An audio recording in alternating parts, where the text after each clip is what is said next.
Irmãos e irmãs em Cristo, estamos reunidos hoje para celebrar a grande festa de Pentecostes. O Evangelho de João, no capítulo 20, versículo de 19 a 23. Ao anoitecer daquele dia, o primeiro da semana, estando fechadas por medo dos judeus, as portas do lugar onde os discípulos se encontravam, Jesus entrou e, pondo-se no meio deles, disse: "A paz esteja convosco." Depois dessas palavras, mostrou-lhes as mãos e o lado. Então os discípulos se alegraram por verem o Senhor. Novamente Jesus disse: "A paz esteja convosco. Como o Pai me enviou, também eu vos envio." E depois de ter dito isso, soprou sobre eles e disse: "Recebei o Espírito Santo. A quem perdoardes os pecados, eles lhes serão perdoados. A quem não os perdoardes, eles lhes serão retidos." Palavra da salvação.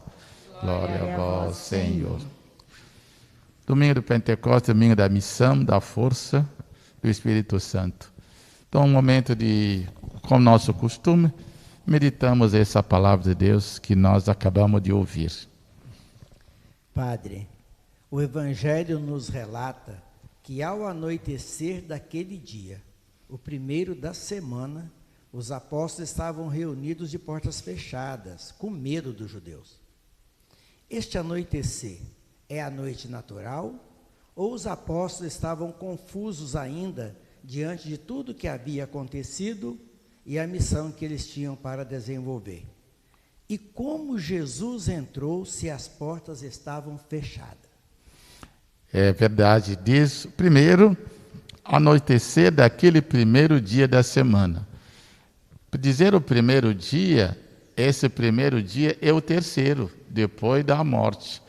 E para cumprir com aquilo que ele disse, no terceiro dia, vai ressuscitar dos mortos. Então, colocando a ordem, a cronologia, o primeiro dia da semana, e acabou sendo o terceiro dia, conforme ele tinha dito, e aí ressuscitou. Apareceu aos discípulos ao anoitecer daquele dia.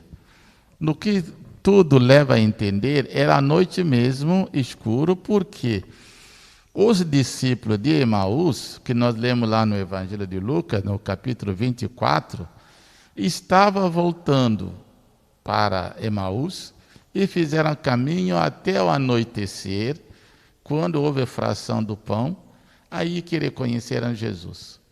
E quando voltaram, a mesma noite chegaram, ouviram os outros, ele também apareceu a nós. Quer dizer, o primeiro dia, no dia da ressurreição, Jesus fez questão de chegar aos apóstolos, aos discípulos, e dizer: "Olha, estou vivo, ressuscitei conforme disse, mas conforme também as escrituras que tinha dito lá, Isaías e outros profetas." Agora, se eles estavam confusos, isso não tem nenhuma dúvida que eles estavam.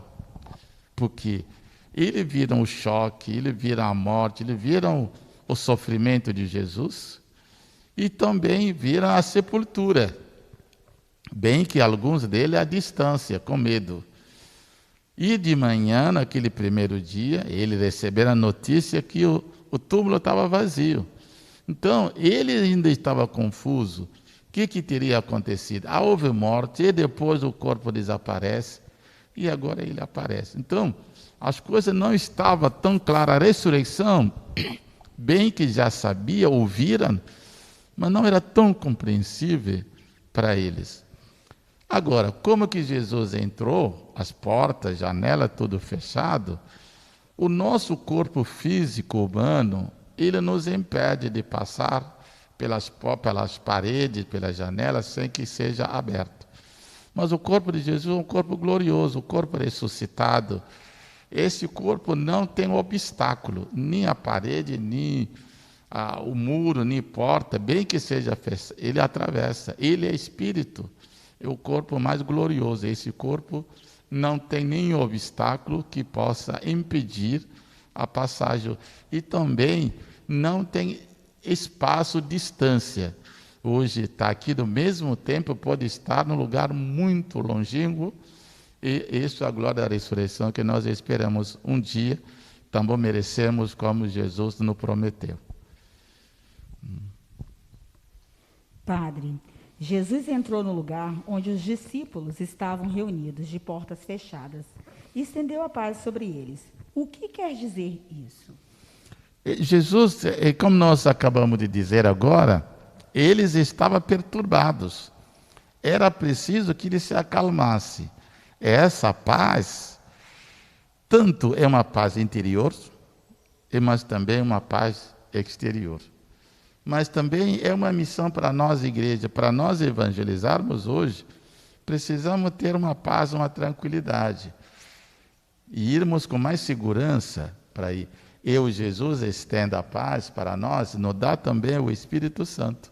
Com a força do Espírito Santo nós conseguimos nos acalmarmos, nos aquietarmos e também nos revestirmos da força para a missão. E viver em paz e merecer essa presença de Jesus, não ter mais preocupação, nada pode mais. Se estamos, como diz São Paulo aos Romanos, lá no capítulo 8, se estamos com Cristo, né, quem vai nos separar do amor de Deus? Quem nos separará?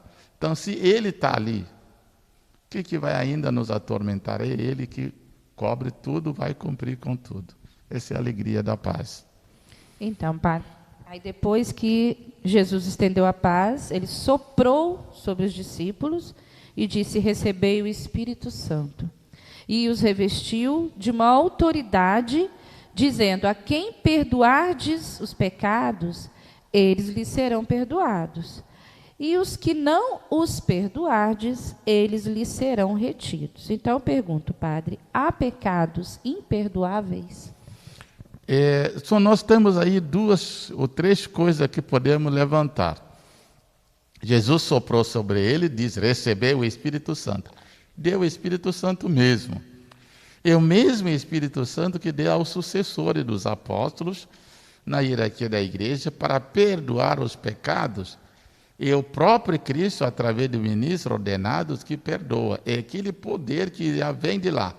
Às vezes, alguns irmãos, mas é o homem, esse homem pode perdoar, só Deus que perdoa. Mas é Deus que continua perdoando. Deus perdoa na pessoa do sacerdote. É Ele que está nas palavras, o Cristo revestido naquele sacerdote, Ele que perdoa. Mas perdoa sempre pela força do Espírito Santo. E perdoa quando houver também arrependimento. Houver arrependimento.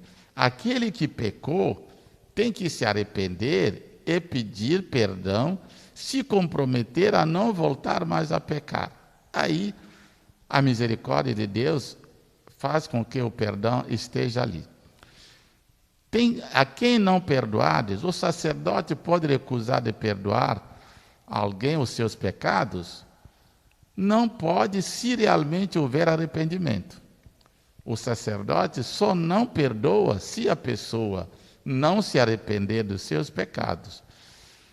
Hoje não se arrepender, mas ele pode se arrepender depois. Mas nesse momento que ele não se arrependeu, ele não tem o perdão. O sacerdote que errar de dar o perdão, não está dando o perdão, porque aqueles pecados não estão sendo perdoados.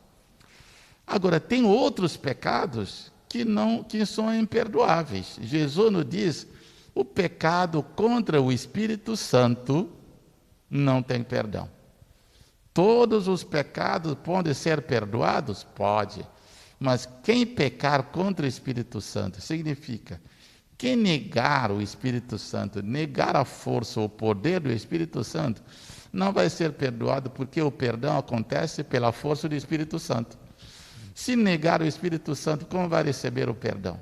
Aí não tem nem como. Então, esse pecado que não pode ser perdoado, que é imperdoável, segundo a própria palavra do Cristo, o pecado contra o Espírito Santo.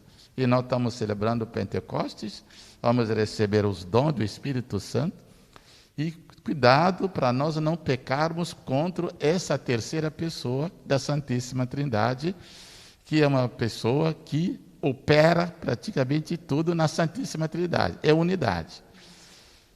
Depois de ouvirmos tudo isso, irmãos, tem muita coisa que poderíamos estar partilhando, mas queremos que você receba o Espírito Santo na sua vida, na sua casa, na sua família, na sua comunidade e trabalhe para Cristo. Deus te abençoe. Ele que é Pai, Filho e o Espírito Santo. Amém.